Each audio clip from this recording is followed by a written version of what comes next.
Hello again, everyone, and welcome into RedHawk Football Weekly. I'm Steve Baker, the voice of the RedHawks Miami, with an impressive 46-7 victory over the Central Michigan Chippewas on Saturday afternoon at Yager Stadium.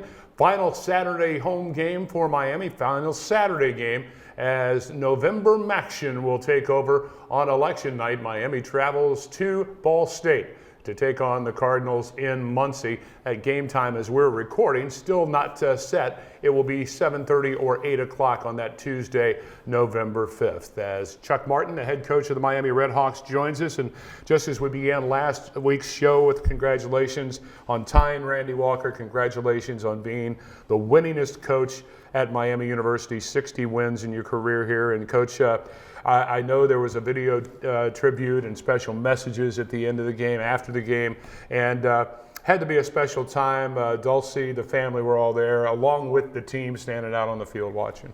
Yeah, I did not know that was coming. That was really nice that they did that. Obviously, immediate family sending me message, how nice that is, and then a lot of guys I've coached with, and then Harbaugh and McVay on there, and then obviously all the ex-players who's so cool from early Quentin Rounds, Tony Reed, all the way through last season, and so just to hear, I mean, that was pretty awesome. Probably got a little long for the players, but it wasn't long for me. It was I enjoyed every message was cool just to hear from those guys. That means so much. It was all the people in my life that means so much. So awesome. It was a great week, obviously, kind of culminated with me breaking Randy's record, but we have the Thursday night walk for leukemia, raise over $11,000, have an amazing night on Thursday, obviously play a complete game on Saturday.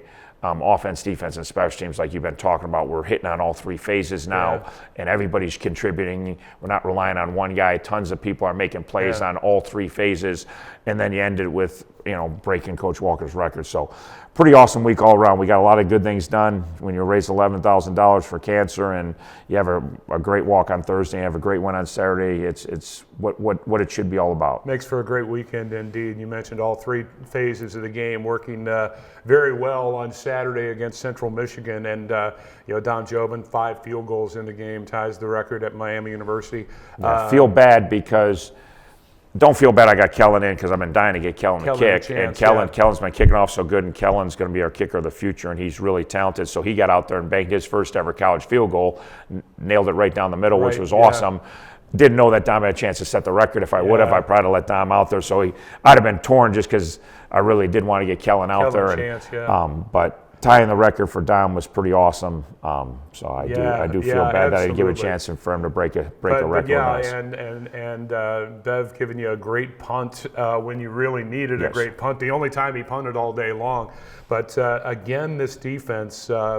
We talked a lot about Central Michigan's running game. Marion Lutz, a great running back. This is a team that wants to run the football, and after that first drive, man, it was just the offense for Central Michigan got shut down by your defense. Yeah, you said in postgame they had 93 yards the rest of the game, but they showed what they could do the first drive. They went right down the field. They ran it right down our throats, and they ran like you had mentioned earlier the week. Not only Luke's, but multiple tailbacks contribute on that drive, and then the quarterback contributed on the drive. So didn't start off good.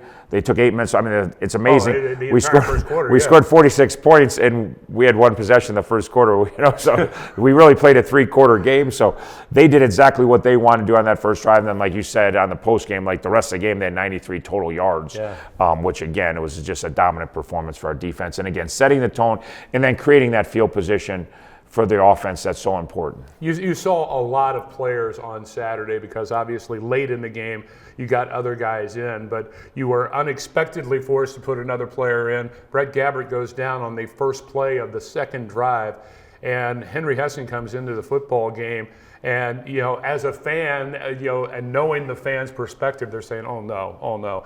But Hank did a great job, and it's obvious he's taken the snaps, he knows the playbook, and man, did he make some throws. Yes, it was really good. He played 4 possessions. We had a touchdown, 2 field goals, and 1 punt. So he came in the game, second play of the second drive of the game, we were down 7-3, left the game at halftime, we were up 16-7.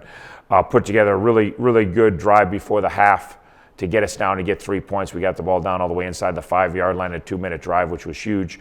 Hit a couple nice balls there. Obviously, he threw a beautiful ball to Reggie on the first touchdown, which really, again, they asked us in the presser, just like, hey, when did you, that was kind of when everybody's nerves probably got calm. We went right down. Mo had a big run, but then we got down there. We didn't settle for 3. We hit Reggie with a really nice throw and catch and well protected. And so, again, we talked about guys coming in ready to go. And we talked about we don't know what's going to be. We didn't know it was going to be Hank, but Hank was ready to go, and he did a really, really fantastic job when he was in there. He did indeed. Let's take a look at the first half highlights. And Miami got going right out of the gate on the first possession of the game.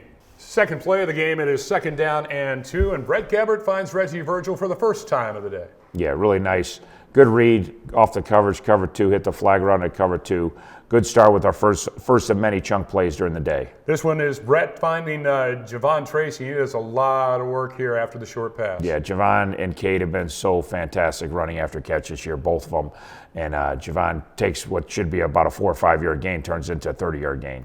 That'll lead to a Dom Jobin field goal, the first of his day for Miami, and again ties the record with 5, and that gives Miami an early 3-0 lead. Central Michigan, as we talked about, would score on their first drive and go on a long drive, 8 minutes, and then Miami gets the ball and starts at their own 25. Brett Gabbert goes down, and this is Hank taking over. Yeah, great job by Reed Holsky here. Again, got the backside cut off. They had a backside pressure on. They were slanting in, and Reed got it cut off. Great job by our O-line, and then Mo does the rest. Mo shows off his speed until he gets caught. 3 plays later, it would be Henry Hessen. I'll call him Hank. Great pass, great catch here on the touchdown. Yeah, they really doubled Reggie in the red zone at the corner safety. Reggie does a good job of getting vertical, and then Hank throws the level 2 ball. Reggie goes up and gets it, makes it look easy. Great job by both guys. Great protection, and again, huge momentum play in this game. Hank's first drive, we go retake the lead.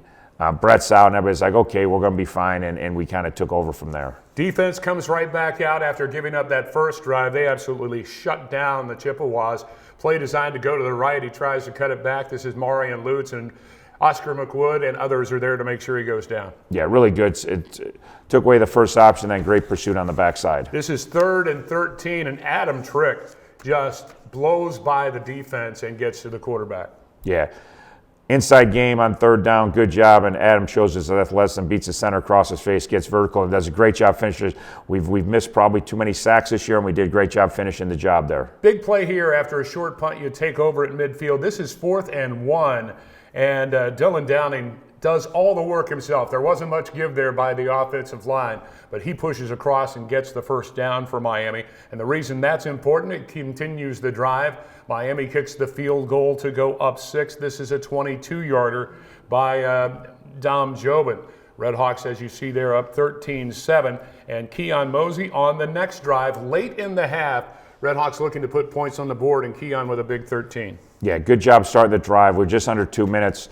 We want to move the ball. We don't want to give them another possession, so we want to take some air out of the clock and then see if we can get down and score ourselves, which we do a good job. A really good job here on a scramble by Hank finding Cade McDonald across the sideline. Great throw across his body. Huge play on 2nd and 13 there. What kind of arm strength does Hank show there as he gets that ball leaning and gets it right on the money to Cade McDonald? That gain was good for 15 yards and another first down. And looking on the other side, he's going to find a wide open Cam Perry on 2nd and 15. Yeah, good job here, taking what the defense gives you. Then great job by Cam, doing a little bit for us every week. We're getting more and more involved, and he's got a great future here at Miami. Getting a little bit closer for Miami to field goal range. This is good for Javon Tracy to take it down inside the 10. And the drive, as you see the time on the clock, can't really run another play there other than to spike the ball and stop the clock. And that'll lead Dom Jobin for his 3rd field goal of the game. This one good from 23 yards away, and that'll send Miami to the locker room with that 16-7 lead over the Central Michigan Chippewas. And obviously, a 9-point game at that point. But you had to feel like after that first drive, it was just dominant by your team. Yeah, great second quarter. We're down 7-3 at the end of the first quarter. Obviously, we outscored them 13-0 in the second quarter. Huge end of the half, like I said. They had a short field, missed a field goal. We go 75 yards to make it a 2-score game. So you go from up 6 to up 9, which at that point is huge because every score against our defense is difficult. So we've already lengthened it to a 2-score game at halftime. You've lost your starting quarterback. You've outscored them 13-0 with your backup quarterback. So everything's positive, and our defense is settled in, like you said, and they're playing dominant football. So you go in the locker room at halftime thinking, hey, if we can get 1 or 2 more scores, this thing's going to be over. Yeah, indeed. We'll take a look at those second half highlights when we come back in just one moment. You're watching RedHawk Football Weekly. Yeah. Done with that pizza box, Krusty? Clean side gets recycled, greasy side gets trashed. Make your recycling count. Rocky. Located in the heart of Butler County and only 13 miles from Miami University, the Courtyard by Marriott in Hamilton is the ideal location when traveling to the Miami campus. With modern style and spacious guest rooms, journey to relaxation at the Courtyard Marriott, a proud partner of Miami Athletics. Welcome back to RedHawk Football Weekly. I'm Steve Baker. The RedHawks beating Central Michigan this past Saturday. 46-7 was the final score. Outstanding second half of highlights we'll show you here in just a moment. Miami will be on the road a week from Tuesday, November 5th, election night. They'll be playing in Muncie to take on the Ball State Cardinals. That game, as we're recording this, hasn't been determined as far as the start time, 7:30 or 8 o'clock on the ESPN family of networks. And national TV weeknight action, really kind of the only game in town at that point. And, I heard Ty Wise in the press conference this week talking about how the players really do like these games because they get a chance to be seen nationally. They know it's one of 2 games that are on national television and people are watching, and really gets them an extra chance to get jacked up for these games. Yeah, no, it's great. That's why you do it. You do it for the money in the TV contract. You do it for the exposure for the whole league. Yeah. And it does exposure for your program, exposure for your school. So again, it's on Saturday you're one of 65 games, or whatever, one of 60 games. You're one of 2 games, and if you play good, whether you're a player or a team, you can show yourself on the national spotlight, and it's pretty awesome. Second half of that Central Michigan game, there are a lot of highlights to get to as the RedHawks leading 13-7 at the half, and they take off, stopping Central Michigan in their opening drive as they had won the toss and deferred to the second half. And again, the defense came out and set the tone for the second half. 2nd and 8 for the Chippewas from their own 27, and nowhere to go again for Marion Lutz. Brian Ugu up the middle stops him, and then Matt Salopek comes in to finish him off along with Oscar McWood. Sets up a 3rd and 15, Coach. Yeah, and again, they try to get the ball loose on a draw plan on 3rd and long, and Sally sniffed it out, and again, creating great field position for our offense. Really bad punt here. Miami starts at their own 40 at the central 48-yard line, and Brett Gabbert back in the game, and a short left pass to Cade McDonald. Yeah, Brett, again, crazy efficient these last 3 weeks. He was 10 for 12 with a touchdown, had another touchdown called back. He'd have been 11 for 13 with 2 touchdowns. So it's great that, he got banged up, but he was fine. Here he finds Cam in the flat for another short gain, and trying to get us. We're in that high fringe area. We're trying to get into Dom's range, which we barely do, and then Dom bangs home a deep one. Yeah, this is 51 yards. It could have been good from 56 yards or more, as he absolutely hit that one.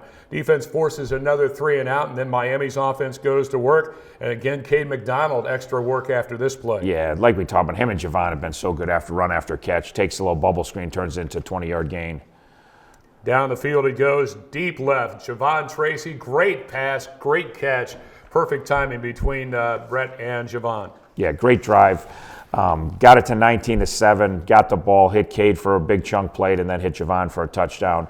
And now you're 26-7, and they've got to get a bunch of scores against a defense that's not giving them first downs at this point. Yeah, this game is not out of reach at the time, but it's been dominant. And Miami in the fourth quarter here takes over, and 1st and 10. We'll call this the Kevin Davis drive. He gets 8 on first down. Yeah, shouldn't have had any. We got to get out of this play. They had an edge pressure right into it. Kevin ran right by the edge pressure, thank goodness.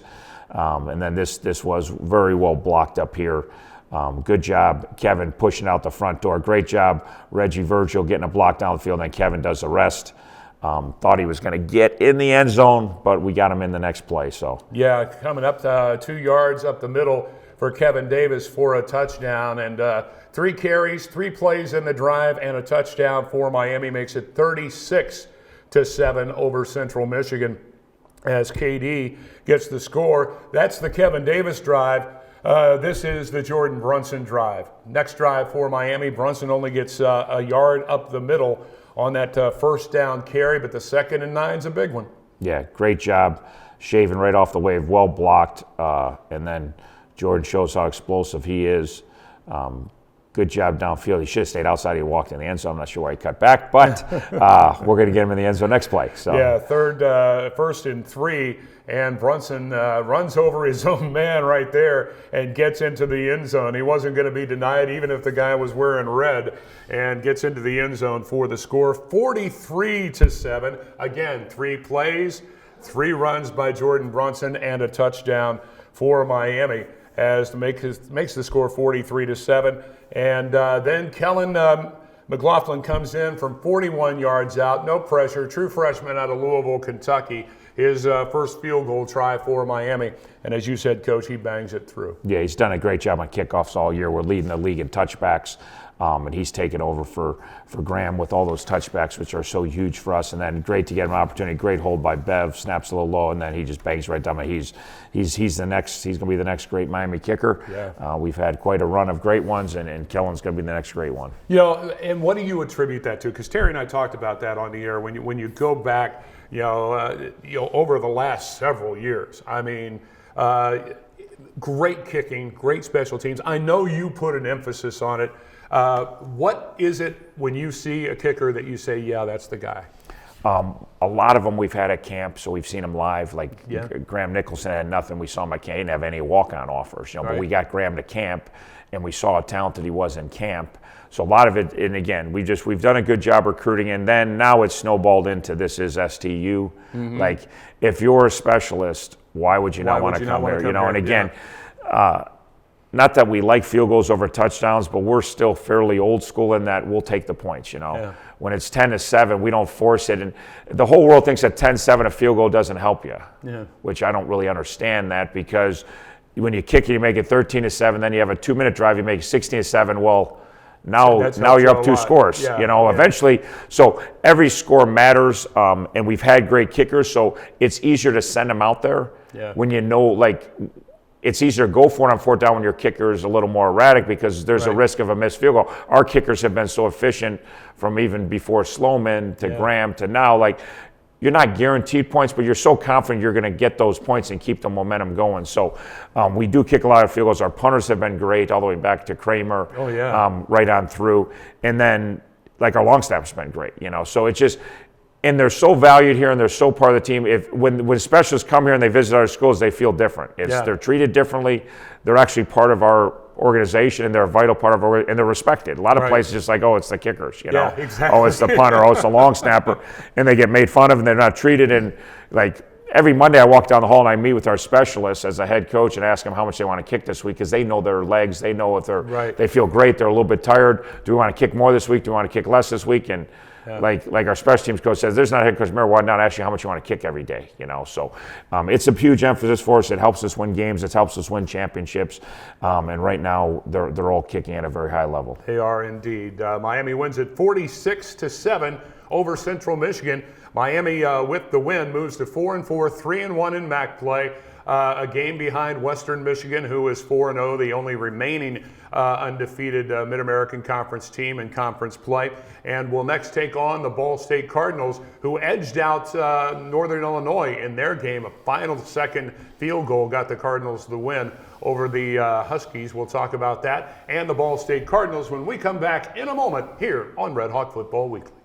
Hey RedHawk fans, Miami is proud to partner with Rumpke Waste and Recycling to keep our campus clean and green. Make sure you recycle your bottles and cans at all Miami games. And make sure you are recycling everything you can at home. Visit rumpke.com. And welcome back, RedHawk Football Weekly's final segment for this week. Miami coming off that 46-7 win, riding a tide of 3 straight conference wins into Muncie on Tuesday, November 5th, election night in Muncie against the Cardinals, who are 3-5. They are 2-2 in conference play, and beat Northern Illinois in the final seconds. They got a 52-yard field goal, a career high for their kicker, to win that game 27-25 over the Huskies. And Coach, you talked about it in your press conference this week. This is Maction #1 in November. It's weeknight Maction, but every week could be titled Maction because you never ever know what's going to happen any particular week. Toledo's been riding a high, and they get beat by Ball State. By Bowling Green in the Battle of I-75, and Northern Illinois gets beat by Ball State. You just never know what's going to happen. You have to be ready every single week. Yeah, no, we're down to one undefeated team, and there's 3 teams. Us, OU, and Bowling Green have 1 loss, and last week there were 6 teams with 1 loss. And half of them now have 2 losses, and Eastern Michigan lost to Akron. That wasn't supposed to happen. And Bowling Green, Toledo, I don't know if that was supposed to happen or not. Depends who you ask, but it was on paper, I guess it was an upset. I'm not surprised Bowling Green got them. And then Ball State beats Northern Illinois. I mean, Northern Illinois, for example, Northern Illinois beat Notre Dame. Notre Dame's got 1 loss. They're top 10 in the country. They're 1-3 in our league. Yeah. So you don't have to go any further than that. Northern Illinois is a really good football team. Yeah. They're 1-3. They could be 4-0. That's why I said we stayed out of the close games last 2 weeks, which is nice. Yeah. We're up 30-6 going the fourth quarter, and we're up whatever, but you look at all those games. We got done all the games. The Northern Illinois Ball State game was insane. Oh, yes. Down the stretch. Yeah. It was amazing. Looked like Ball State had clinched it with an interception, but then they clanked a field goal, and then Northern goes down and scores with 20 seconds left, game over, and then they hit a deep pass, and next thing you know, they make a 50.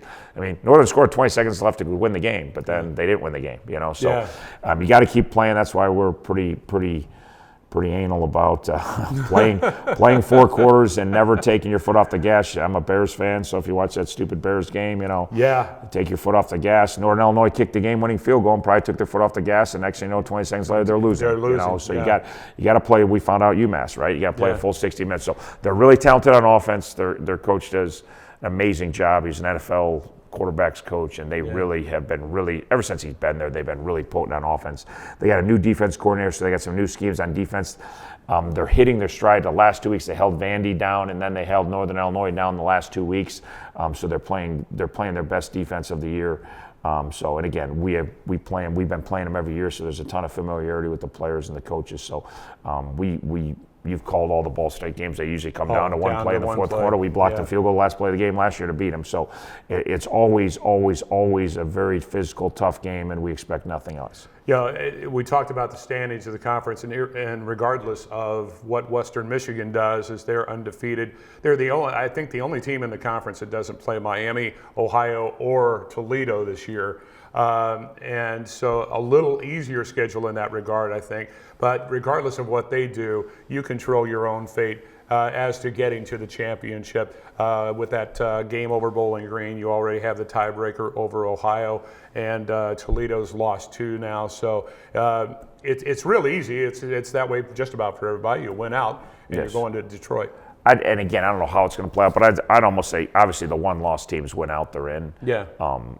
The 2-loss teams might be able to get in by winning out. You don't know. They're still, again, we're 4 games in. It's a long way to go. We're halfway in, and there's only 4 teams with 1 loss or less out of the 12. So the way it's been going, teams are going to keep losing games, and it's going to be back and forth. And like I said, we lose to Toledo, Buffalo beats Toledo, we beat OU, and then OU beats Buffalo. That's all you need to know about Maction. Indeed. It's week to week. Again, a week from Tuesday, as we're recording this on Monday, the RedHawks will take on Ball State. A couple of extra days in there to get some rest, and I know you're going recruiting this weekend, and to get some other things done, and more importantly, to heal some guys up. Brett went out with an injury. It turns out it's going to be sore, but hopefully get him back and ready to go as best we can.